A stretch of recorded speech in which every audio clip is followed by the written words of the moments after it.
Hello friends, ഇന്ന് ഞാൻ നിങ്ങളെ പരിചയപ്പെടുത്തുന്നത് മുരിങ്ങയില വെച്ചിട്ടുള്ളൊരു ചപ്പാത്തിയാണ്. നല്ല ടേസ്റ്റാണ്, ഹെൽത്തിയാണ്. നമ്മുടെ വീട്ടിൽ ധാരാളം ഉള്ളതാണല്ലോ മുരിങ്ങയില.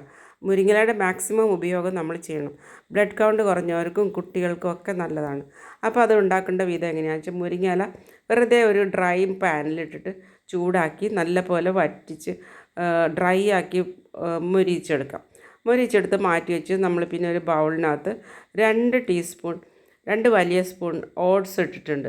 ഓട്സ് ഇട്ട് പിന്നെ ഒരു അര കപ്പ് ഗോതമ്പ് പൊടിയാണ് ചേർത്തത്. ഇത്രയും കൊണ്ട് 3 ചപ്പാത്തി ഉണ്ടാക്കാം. പിന്നെ നമ്മൾ ആ ഡ്രൈ ആക്കി വെച്ചിട്ടുള്ള മുരിങ്ങയിലയും കൂടെ ഇതിനകത്ത് ചേർത്ത് ആ പൊടികളും ചേർത്ത് മിക്സിയിൽ നല്ല പോലെ ഫൈനായിട്ട് പൊടിച്ചെടുക്കാം. പിന്നെ നമ്മളൊരു ഇത്തിരി ഉപ്പ് പൊടി ചേർത്ത് സാധാരണ ആട്ട കുഴയ്ക്കുന്ന പോലെ കുഴച്ചെടുത്ത് 3 ഉരുളകളാണെന്ന് ഞാൻ പറഞ്ഞല്ലോ.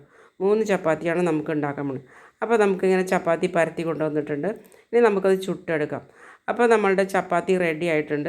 ചപ്പാത്തി കഴിക്കാനായിട്ട് ഞാൻ ഉണ്ടാക്കിയിരിക്കുന്നത് വെറുതെ ഉള്ളിയും മുളകും മൂപ്പിച്ചിട്ട് കറിവേപ്പിലയും കൂടെ മൂപ്പിച്ചിട്ട് അതിനകത്ത് കുറച്ച് തൈരും ഉപ്പും കൂടെ ചേർത്താണ്.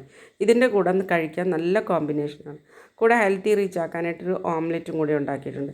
അപ്പോൾ എൻ്റെ ചാനൽ സബ്സ്ക്രൈബ് ചെയ്യാത്തവർ സബ്സ്ക്രൈബ് ചെയ്യുക. പുതിയ വീഡിയോസുമായി ഇനിയും കാണുന്നതാണ്. Okay, by.